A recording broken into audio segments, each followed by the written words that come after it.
Assalamualaikum warahmatullahi wabarakatuh. Alhamdulillahirabbil alamin. Asyhadu an la ilaha illallah wa asyhadu anna Muhammadar Rasulullah. Raditu billahi rabba wa bil islami dina wa bi Muhammadin nabiyya wa rasula. Rabbi shrah li sadri wa yassir li amri wahlul 'uqdatam min lisani yafqahu qawli.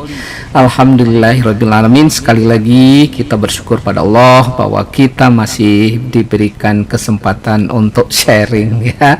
Kita berbagi ilmu, ya, yang sangat menarik tentang produksi hijauan pakan ternak, ya. Ini sangat penting untuk mendukung produktivitas ternak kita tentunya, ya. Kita lanjutkan, ya. Produksi hijauan untuk pakan ternak adalah salah satu aspek yang sangat penting, ya, di dalam industri peternakan tentunya, ya.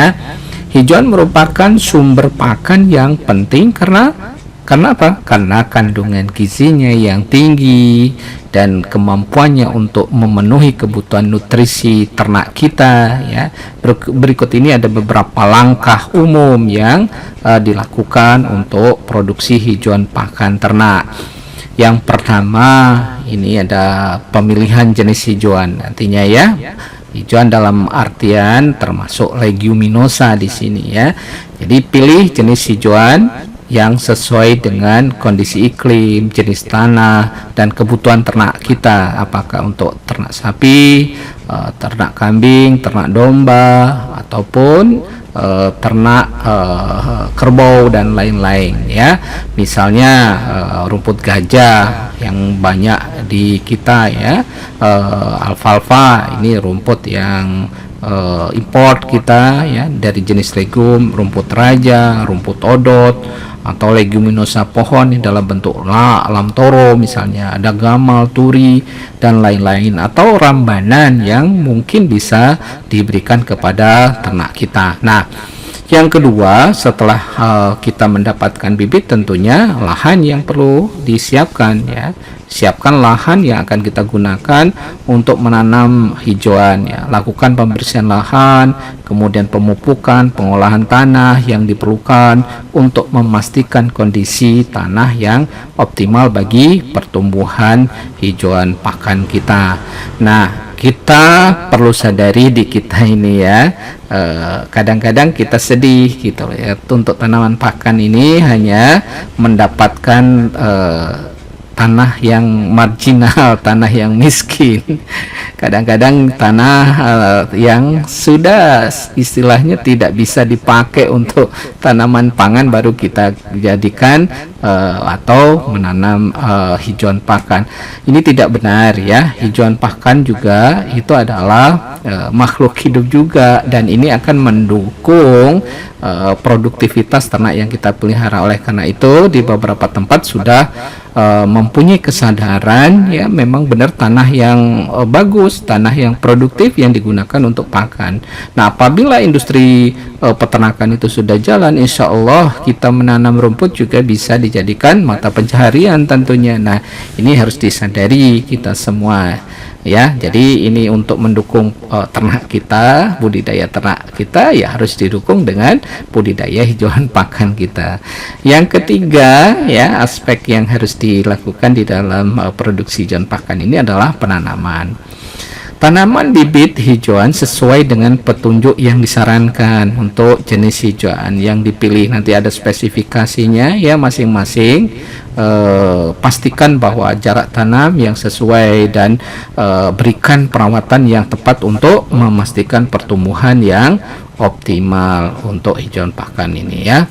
Kemudian yang keempat, tentunya kita lakukan pemeliharaan, ya. Pemeliharaan secara rutin, misalnya penyiraman, ya. Kalau sekarang itu tekniknya berbagai macam teknik, apalagi dengan teknologi yang baru, apakah pakai sprinkle atau tetes, ya.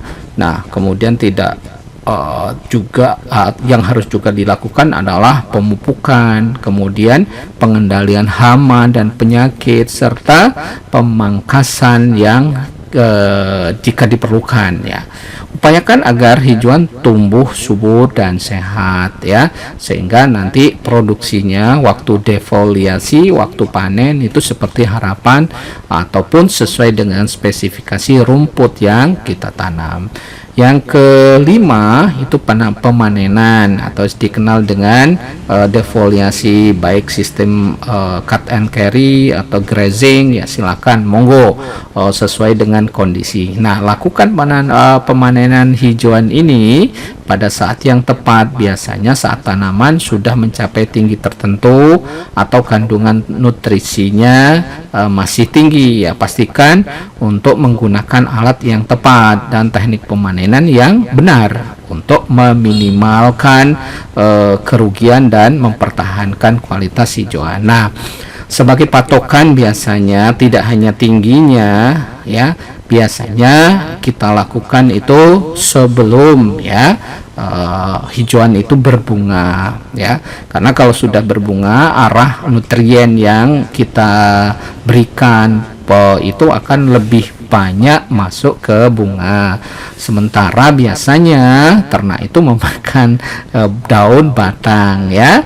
Ini yang kita kecuali tanaman pangan memang arahnya ke ininya ya, ke buahnya. Tetapi kalau untuk hijauan itu kita lebih banyak memanfaatkan daun batang ya. Jadi kita bisa jadikan patokan sebelum berbunga di samping tinggi tanaman tersebut ya. Kemudian yang keenam adalah penyimpanan ya. Setelah dipanen, hijauan perlu disimpan dengan benar untuk menjaga kualitasnya. Jika memungkinkan, keringkan hijauan terlebih dahulu ya sebelum disimpan, dan dalam bentuk bungkil atau silase untuk menghindari kerusakan dan pembusukan. Ada dua teknik yang biasa dilakukan. Yang pertama, teknik basah itu dengan cara atau teknik silase ya. Kemudian dengan teknik kering itu biasanya teknik high ya. Nah, ini monggo nanti disesuaikan saja. Kalau terutama strateginya adalah waktu musim penghujan itu biasanya rumput itu sangat melimpah sekali. Nah, perlu ini kita lakukan strategi bagaimana rumput tersebut untuk menjamin kontinuitasnya atau mendapatkan rumput yang kualitas bagus, kualitasnya yang bagus pada musim paceklik atau musim kemarau, maka bisa kita buat silase untuk simpanan nantinya ya. Di samping juga cara kering ya bisa digunakan dengan teknik high tadi ya. Namun disarankan kalau bisa proses pengeringan itu tidak langsung terkena matahari ya, bukan sistem lillahi ta'ala ya, kena hujan, kena panas, dibiarkan di lahan ya. Nah, ini akan nanti bisa mengurangi kandungan nutriennya. Kemudian yang ketujuh itu penggunaan ya. Berikan hijauan yang kita sudah produksi sebagai pakan ternak sesuai dengan kebutuhan ternak kita ya, sesuai dengan jenis juga. Pastikan untuk memberikan pakan yang cukup dan berkualitas untuk memastikan pertumbuhan dan produksi ternak kita yang optimal nantinya. Insya Allah ya, kalau kita lakukan dengan baik dan benar itu produktivitas ternak kita akan meningkat. Jadi selain langkah-langkah di atas, perlu juga diperhatikan faktor-faktor seperti rotasi tanaman ya, manajemen air, pengelolaan airnya, kemudian pemantauan kondisi tanaman secara berkala untuk memastikan produksi hijauan pakan ternak yang berkelanjutan dan efisien. Jadi jangan sampai waktu musim penghujan memang ternak kita itu gemuk-gemuk, tetapi pada musim kemarau karena paceklik, karena kekurangan hijauan itu pamer tulang nantinya. Ini yang tidak boleh ya. Harus pintar-pintar kita menggunakan strategi ya, termasuk di daerah manapun sebetulnya tidak terlalu sulit ya bagaimana nanti pengelolaan tentang hijauan pakan. Nah, Kalau ditanya apa sih hijauan pakan itu? Nah, hijauan pakan ternak adalah istilah yang sering digunakan untuk merujuk pada berbagai jenis tumbuhan hijau tentunya ya, yang digunakan sebagai pakan untuk ternak. Tumbuhan ini biasanya ditanam khusus untuk tujuan pakan ternak ya, meskipun beberapa juga dapat ditemukan di alam liar ya, tetapi biasanya produktivitasnya tidak setinggi ya tanaman hijauan pakan yang memang sudah dimuliakan. Nah, ini berikut ini adalah beberapa poin yang menjelaskan pengertian hijauan pakan ternak. Yang pertama ya, hijauan tersebut adalah sumber nutrisi. Hijauan pakan ternak adalah sumber utama nutrisi bagi hewan ternak seperti sapi, kambing, domba, kerbau, dan lain-lain tentunya ya. Nah, mereka mengandung berbagai nutrisi penting seperti karbohidrat ya, baik dalam bentuk selulosa ya atau hemiselulosa ya. Nah, ada proteinnya juga, ada seratnya juga, ya, vitamin, mineral yang diperlukan untuk pertumbuhan ya, untuk hidup pokoknya, termasuk produksi susu dan reproduksi ternak yang kita pelihara. Kemudian yang kedua, jenis tumbuhan. Hijauan pakan ternak ya dapat berasal dari berbagai tumbuhan termasuk rumputan, legium, jerami ya, hasil sisa pertanian, limbah perkebunan dan tanaman hijauan lainnya. Intinya jangan sampai beracun atau banyak anti nutrisinya, tapi tanaman tertentu dengan teknik pengolahan yang benar dan baik itu bisa kita kurangi ya, tetap ternak kita aman. Contoh misalnya hijauan pakan ternak yang meliputi rumput gajah, rumput teki, alfalfa atau rumput lapangan, kacang-kacangan dan sebagainya, jenis rumput lainnya. Nah, yang ketiga, proses produksi. Produksi hijauan pakan ternak melibatkan berbagai tahapan seperti pemilihan jenis tanaman, persiapan lahan, penanaman, kemudian kita lakukan pemeliharaan, pemanenan, penyimpanan, dan penggunaan. Tujuan utama dari produksi hijauan adalah untuk memastikan ya ketersediaan pakan yang cukup dan berkualitas untuk memenuhi kebutuhan ternak kita. Nah, yang keempat, peran pentingnya. Hijauan pakan ternak memiliki peran yang sangat penting ya dalam industri peternakan karena kenapa? Ya bisa menyediakan sumber pakan yang murah dan berkualitas tinggi.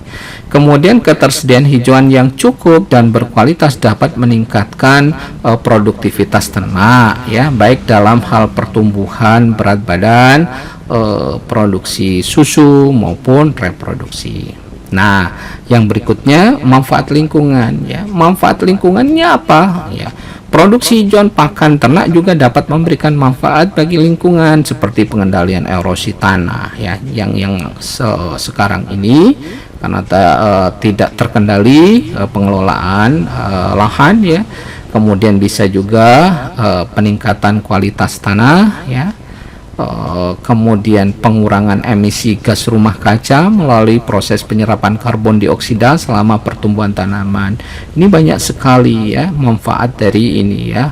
Nah, untuk lingkungan, apalagi lingkungan kita atau bumi kita itu sebetulnya tidak baik-baik saja ya, dalam kondisi yang tekanannya sangat berat ya. Dengan kita bisa dengan tanaman itu, kita hijauan pakan ini berkontribusi ya, bisa mengendalikan mungkin kerusakan lingkungan yang ada di sekitar kita. Dengan demikian ya, hijauan pakan ternak memainkan peran sangat penting dalam menjaga kesehatan dan produktivitas ternak kita, serta atau sekaligus memastikan kelangsungan industri peternakan secara keseluruhan. Nah, ini yang kita harapkan ke depan ya.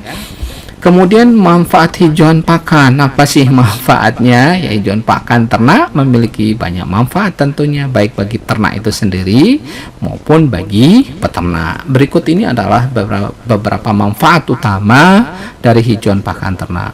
Yang pertama, jelas ya, untuk ternaknya itu sebagai sumber nutrisi yang berkualitas. Hijauan pakan ternak mengandung berbagai macam nutrisi penting seperti karbohidrat ya, baik dalam bentuk selulosa ataupun hemiselulosa ya. Kemudian ada proteinnya, dia serat-serat yang lain ya. Kemudian vitamin dan mineral yang diperlukan untuk pertumbuhan dan kesehatan ternak ya, termasuk mungkin ya di dalamnya ada senyawa bioaktif yang bisa meningkatkan imunitas ternak kita ya. Sekarang lagi ya, lagi benar-benar kita berharap bahwa hijauan yang diberikan tidak hanya sebagai sumber energi ataupun sumber protein, tetapi juga bisa menyehatkan tentunya. Yang kedua, peningkatan pertumbuhan dan produksi ya. Konsumsi hijauan pakan ternak secara teratur dapat meningkatkan pertumbuhan dan produksi ternak, seperti pertambahan berat badan pada sapi ya, ataupun yang lain, ternak ruminansia yang lain, atau produksi susu pada sapi perah ya misalnya ya. Jadi yang ketiga itu kesehatan ternak lebih baik. Hijauan pakan ternak yang berkualitas tinggi dapat membantu menjaga kesehatan ternak kita, kemudian mengurangi resiko penyakit dan meningkatkan daya tahan tubuh ternak. Jadi diperlukan ternak kita itu pakan yang cukup dan seimbang ya. Memang harus disusun formulasi ransumnya ya sesuai dengan kebutuhan ternak kita. Kemudian yang keempat, ketersediaan pakan yang murah. Jadi produksi hijauan pakan ternak biasanya lebih ekonomis dibandingkan dengan pakan ternak yang dibeli dari luar, dan ini membantu mengurangi biaya produksi bagi peternak. Nah ini ya perlu diperhatikan atau dipikirkan semua, atau dikembangkan tentunya ya, bukan kita a priori ataupun kita melebih-lebihkan ya. Nah, hijauan pakan ini di beberapa tempat sudah dijadikan sebagai usaha utama. Kenapa ya? Kalau misalnya nanam hijauan ini sekali tanam ya, dia terus bisa kita panen berkali-kali ya.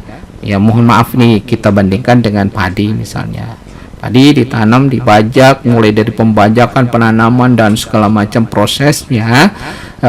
Misalnya umur 3 bulan kita panen. Setelah panen, kita harus melakukan aktivitas budidaya lagi, mulai bajak lagi terus gitu ya. Proses yang sama dilakukan ya. Tetapi untuk nanam rumput itu bisa terusan, tinggal panen ya, misalnya 40 hari 60 hari, atau musim kemarau menginginkan karena atau kekurangan air, biasanya diperpanjang kita panennya. Nah tetapi tetap itu biaya produksinya ya itu akan lebih rendah dibandingkan kita menanam padi. Bukan berarti kita misalnya menganaktirikan atau menganakemaskan tanah hijauan pakan ya. Jadi ini di beberapa tempat itu sangat amat menjanjikan ya untuk menjual rumput ini juga untuk peternaknya. Jadi kemudian yang kelima, kita manfaatkan lahan tidak produktif ya. Tanaman hijauan pakan ternak dapat ditanam di lahan yang tidak produktif atau sulit diolah, sehingga memberikan nilai tambah pada lahan tersebut.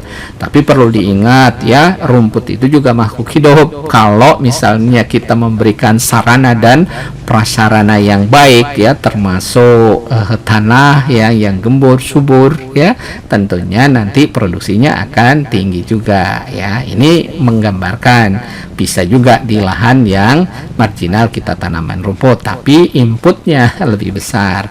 Yang keenam itu manfaat lingkungan. Jadi produksi hijauan pakan ternak ini juga memberikan manfaat lingkungan seperti pengendalian erosi tanah ya, kemudian peningkatan kualitas tanah, khususnya kalau kita tanam legium, dia bisa mengikat nitrogen di udara dengan adanya bintil akar yang disitunya ada mikoriza, dan ini bakteri yang memang bisa menangkap ya N2 atau nitrogen ya, gas nitrogen itu bisa ditangkap oleh beberapa bakteri yang bersimbiosis di situnya dan bisa dimasukkan ke dalam tanah menjadi sumber hara bagi tanaman. Dan penyerapan karbon dioksida dari udara. Nah ini ya, kadang-kadang kita nggak terpikir bahwa bisa mengurangi ya gas rumah kaca, ya polusi dan lain-lain. Kemudian yang ketujuh, diversifikasi sumber pangan. Dengan menghasilkan hijauan pakan ternak sendiri, peternak dapat diversifikasi sumber pakan ternak mereka, mengurangi ketergantungan pada pakan ternak yang dibeli dari luar. Jelas kalau dibeli dari luar itu harganya mahal. Yang kedelapan, pendapatan tambahan. Nah, seperti yang saya gambarkan tadi ya. Selain untuk kebutuhan ternak sendiri, hijauan pakan ternak juga dapat dijual sebagai sumber pendapatan tambahan bagi peternak. Jadi, kalau di daerah tertentu, misalnya di Jawa Barat, yang industri sapi perahnya sudah maju, atau di Jawa Timur, ya di Jawa Tengah, di beberapa daerah sentra sapi perah, mereka bisa mengandalkan dengan menanam hijauan pakan ternak, karena memang sangat menghasilkan dengan ongkos atau biaya produksi yang relatif rendah ya. Sekali tanam bisa panen berkali-kali ya, tinggal kita lakukan pemupukan dan lain-lain, dan pemeliharaan standar itu bisa berkali-kali ya, bisa sangat menjanjikan ya. Dengan demikian, hijauan pakan ternak memiliki banyak manfaat yang signifikan bagi peternak dan industri peternakan secara keseluruhan, mulai dari aspek kesehatan dan produktivitas ternak hingga aspek ekonomi dan lingkungan. Nah, kita sudah berbicara berbagai hal tentang hijauan pakan ini ya. Jadi kita lihat seperti apa sih morfologi rumput hijauan tanaman pakan ternak. Morfologi rumput hijauan yang sering digunakan sebagai pakan ternak dapat bervariasi tergantung pada jenisnya. Namun secara umum ini ya, rumput memiliki morfologi yang khas yang dapat dijelaskan sebagai berikut ya. Jelas, akar. Sistem akar rumput terdiri akar primer yang tumbuh secara vertikal ke dalam tanah dan akar serabut ya yang tumbuh secara horizontal di sekitar zona perakaran. Akar ini berfungsi untuk menyerap air dan nutrisi atau zat hara dari tanah serta memberikan stabilitas pada tanaman. Tentunya ada batang ya. Batang rumput biasanya ramping, tergantung rumputnya ya. Seperti rumput gajah misalnya, jelas batangnya itu tegas bisa lihat ya, bahkan kalau yang besar sudah seperti tebu. Nah, kemudian silindris dan sering kali berongga. Nah, batang ini dapat tumbuh tegak ataupun merambat tergantung pada jenis rumputnya ya. Batang berfungsi untuk mendukung daun dan bunga serta mengangkut air dan nutrisi dari akar ke daun. Kemudian yang ketiga, daun ya. Daun rumput terdiri dari dua bagian utama, ada pangkal daun yang melekat pada batang, helai daun yang tipis dan panjang. Helai daun rumput memiliki vena tunggal yang berjalan sepanjang tengahnya dan dibatasi oleh dua sisi yang paralel.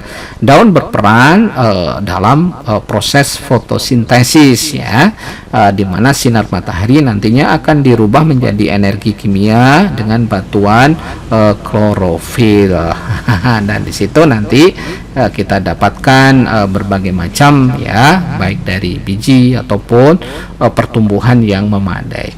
Yang kelima itu sheath atau selubung daun ya.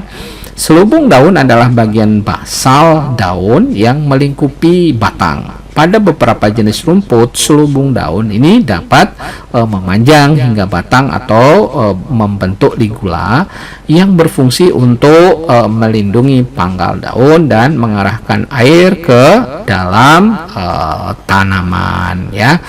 Jadi kemudian yang kelima, nodus dan internodus. Nodus ini adalah titik di batang di mana daun, cabang ataupun bunga tumbuh. Internodus adalah bagian batang di antara dua nodus. Nodus dan internodus pada rumput memiliki karakteristik khusus yang membantu dalam mengidentifikasi jenis rumput ya. Kemudian yang keenam itu bunga dan biji ya. Yang paling gampang kita melihat adalah tanaman padi ya. Meskipun rumput seringkali dikenal karena tidak memiliki bunga yang mencolok ya, mereka tetap menghasilkan bunga yang kecil dan tidak terlihat ya untuk rumput tertentu. Biji rumput terdapat dalam struktur yang disebut spikelet atau malai ya, tergantung pada jenisnya ya. Kalau misalnya kita semua ya yang familiar dengan padi, itulah gambarannya ya. Padinya lagi macak-macak dan seterusnya, kemudian ada bunganya, kemudian kita ada bulir padinya itu.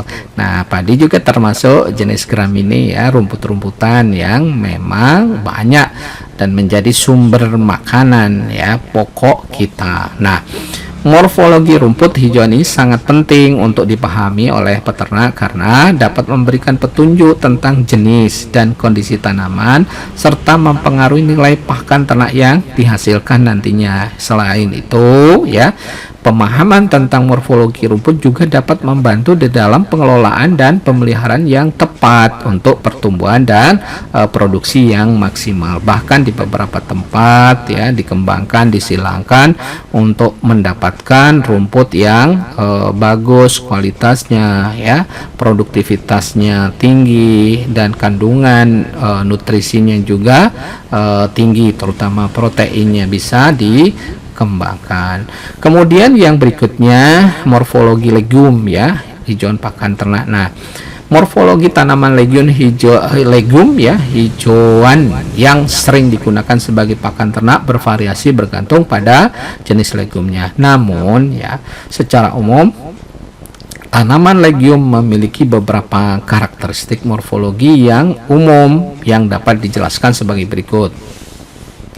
Yang pertama ya, sistem akar legume biasanya dalam bentuk akar serabut yang kuat, meskipun ada beberapa jenis legume ya juga memiliki akar tunggang ya, terutama legume pohon. Jadi legume itu bisa dalam bentuk pohon ya.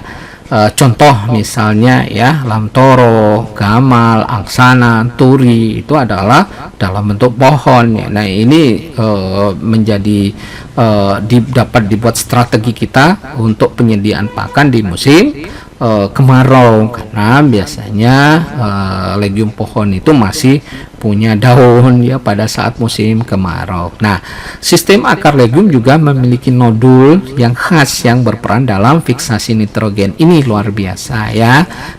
Ini dan sering dimanfaatkan untuk rotasi tanaman supaya bisa menekan biaya pupuk tentunya. Nah, yang kedua itu batang ya. Batang legume dapat bervariasi ya, dari tegak hingga merambat tergantung pada jenisnya. Batang biasanya berbulu halus dan bisa berbentuk silindris ataupun memanjang ya, bergantung pada jenis legume-nya ya, seperti dikatakan di depan di awal tadi ya. Kalau pohon gamal, angsana, indigo vera itu pasti insya Allah tegak dia, dan bahkan bisa sangat tinggi ya. Angsana bisa sangat tinggi ya. Kaliandra ya juga banyak sekali ya legume pohon yang bisa diandalkan untuk pakan di musim kemarau ya, musim paceklik ini hijauan tentunya. Nah, yang ketiga, daun ya. Daun legume biasanya terdiri dari beberapa helai daun yang terletak secara bergantian di sepanjang batang ya. Helai daun biasanya berbentuk seperti telapak tangan dan memiliki beberapa helai kecil yang disebut dengan leaflets. Daun legume sering memiliki tekstur yang lembut dan warna hijau cerah. Nah, Yang keempat tentunya dia bunga. Dia punya bunga. Legium menghasilkan bunga yang beragam berbentuk dan warna-warni dan sangat indah biasanya, tergantung pada jenis bunga legium yang seringkali berbentuk seperti kuncup, ada seperti lonceng kecil yang terkumpul dalam kelompok ataupun malai ya. Sangat indah biasanya ya rata-rata bunganya. Kadang-kadang ya untuk legium pohon itu banyak digunakan di taman ya atau tempat peneduh yang bunganya sangat indah. Yang kelima itu nodul fiksasi nitrogen nih. Salah satu ciri khas utama legium adalah kemampuannya untuk membentuk nodul-nodul khusus pada akarnya yang berperan dalam fiksasi nitrogen. Nodul-nodul ini berisi bakteri rhizobium yang dapat mengambil nitrogen dari udara dan mengubahnya menjadi bentuk yang dapat dimanfaatkan oleh tanaman. Ini luar biasa, subhanallah ya. Maha besar Allah, juga maha suci Allah, Allahu Akbar ya. Ini luar biasa sebetulnya ya, sesuatu sunnatullah yang ya harusnya bisa menguatkan keimanan kita bahwa tanaman juga mempunyai manfaat yang sangat besar yang membantu bersimbiosis ya. Ini ada peran bakteri dan lain-lain yang membantu proses siklus di terutama siklus gas di udara ini bisa berproses dan bisa bermanfaat bagi tanaman ya. Jadi ini menjadi kajian yang sangat menarik. Yang keenam adalah biji legium terdapat dalam struktur yang disebut polong atau legium pod ya. Polong ya, polong legium ini biasanya berisi beberapa biji kecil yang kaya akan protein. Yang ketujuh, akar adventif ya. Beberapa jenis legium juga memiliki akar adventif, yaitu akar tambahan yang tumbuh dari batang ataupun cabang utama. Akar adventif ini dapat membantu meningkatkan penyerapan air dan nutrisi dari tanah. Nah, morfologi legium hijauan ini memiliki peran penting dalam pengenalan dan manajemen tanaman serta dalam memahami nilai pakan yang dihasilkan. Legium hijauan sering dipilih sebagai pilihan pakan ternak karena kemampuannya untuk memperbaiki kesuburan tanah melalui fiksasi nitrogen serta kandungan protein dan nutrisi yang tinggi dalam daun dan bijinya. Mungkin cukup sekian ya. Nanti kita lanjutkan bahasan tentang topik yang lain yang menarik nantinya. Mudah-mudahan bermanfaat bagi kita semua tentunya. Fastabiqul khairat. Terima kasih. Wassalamualaikum warahmatullahi wabarakatuh.